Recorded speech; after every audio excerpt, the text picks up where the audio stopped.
আলাইহিস সালাম বনি ইসরাইলের লোকদের কাছে বয়ান করতেছিলেন। হঠাৎ একজন দাঁড়িয়ে বলে, মান আ'লামু ফিল আরদ, নবী আল্লাহ মুসা বর্তমান পৃথিবীতে সবচেয়ে জ্ঞানী কে বলেন তো? মুসা আলাইহিস সালাম বললেন, আনা, আমি আমি আমি সবচেয়ে জ্ঞানী।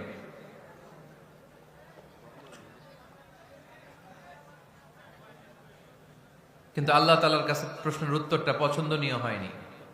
মুসা আলাইহিস সালামের উত্তরটা ভুল ছিল না, ঠিকই ছিল।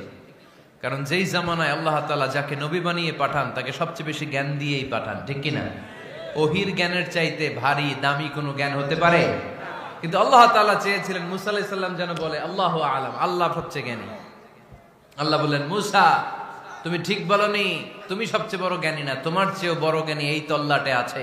ইযহাব ইলা মাজমাইল বাহরাইন, দুই সাগরের মিলনস্থলে যাও, ওখানে আমার একজন বান্দা আছে, ইসমুহু খাদির, এর নাম হচ্ছে খাদির। কি নাম? আমরা যারে বাংলায় কি বলি? খিজির, আসলে খাদির। তার কাছে যাও, তোমার চাইতেও জ্ঞানী।